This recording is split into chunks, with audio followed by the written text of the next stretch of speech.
একটু খেয়াল করে দেখেন। কত করে কেজি? কি তুই গোস নিবি? আমার কাছ থেকে গোস নিলে 750 টাকা কেজি পড়বে। আঙ্কেল গোস্তের এত দাম, একটু কমায় রাখেন। আমি তো তোর কাছে কমে বলছি, অন্যান্য দোকানে 800 টাকা কেজি বিক্রি করে। আঙ্কেল কুরবানি গেছে কতদিন হয়েছে, আমি আর আমার মা একটু গোস্ত খাইতে পারি নাই। আচ্ছা ঠিক আছে, তাহলে তুই 700 টাকায় দিস। আচ্ছা ঠিক আছে আঙ্কেল, আপনি তাহলে আমাকে 50 টাকার গোস্ত দেন।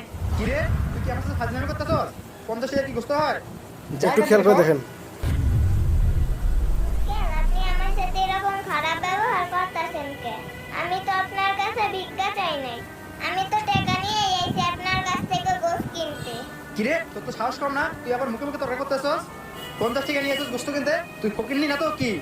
আঙ্কেল আমাকে ফকিন্নি বলবেন না, আমি যদি ফকিন্নি হইতাম তাহলে টাকা নিয়ে আসতাম না আপনার দোকানে গোস্ত কিনতে। হে পিচ্ছি, বেশি প্যান প্যান করিস না, যা তো এখান থেকে, তা না হলে ঘাট ধরে ধাক্কা মেরে ফেলাই দেবো। আসসালামু আলাইকুম স্যার। স্যার আপনি কয় কেজি গোস্ত একটু লাগবে? খেয়াল করে দেখেন। ওয়ালাইকুম আসসালাম। তুমি বাচ্চাটার সাথে এমন খারাপ ব্যবহার করতেছো কেন? আরে স্যার আর বলেন না, কোথেকে যে ফকিন টকিনি আছে, আইসা বলে 50 টাকা গোস্ত দেন।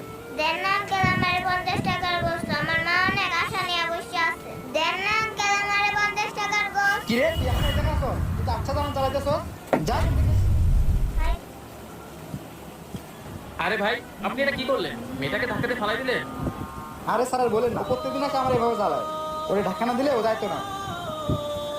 মা গো, আজ একটু খেয়াল করে দেখেন। তোমাকে এক টুকরা গোস্ত খাওয়াইতে পারলাম না। আরে ভাই, ওরে 50 টাকা মাংস দিলে আপনার কি এমন ক্ষতি হইতো? আচ্ছা যাই হোক, আমাকে 2 কেজি মাংস দেন। এই যে স্যার, নেন আপনার গোস্ত। স্যার আবার আসবেন। আমার মনে হয় না দ্বিতীয়বার আমি তোমার দোকানে আসবো। কেন স্যার? আমি তোমার এই কেনর উত্তর এক কথায় দিতে পারি। তোমার ভিতরে মনুষ্যত্ববোধ বলতে কিছু নাই। তোমাকে দেখতে রক্তে মাংস করা মানুষের মতো লাগে ঠিকই, কিন্তু তোমার অন্তরটা পাথরের মতোই শক্ত। আর আমাকে কত সম্মান করলাম কেন? আমি তোমাকে 50 টাকা বেশি দিব বলে? আর ওই মেয়েটা টাকা বেশি দিতে পারবে না, তাই তুমি কি করলা? ওই মেয়েটা গরিব বলে একটু খেয়াল করে দেখেন। মাংস না দিয়ে কাঁদে ফেলাই দিলা।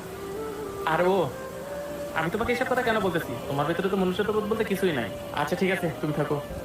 এই মামনি, শোনো। আচ্ছা মামনি, তোমাকে দেখলাম তুমি এখানে 50 টাকা নিয়ে মাংস কিনতে গেছিলা কেন? তোমার বাবা নেই? না আঙ্কেল আমার বাবা নেই, কিন্তু আমার একটা মা আছে, আর সে মাটা না অনেক অসুস্থ। আজকে আমার মার গরু গোস্ত খাইতে ইচ্ছা করছিল, তাই তো আমি 50 টাকা নিয়ে গরু গোস্ত কিনতে গেছিলাম। আহারে,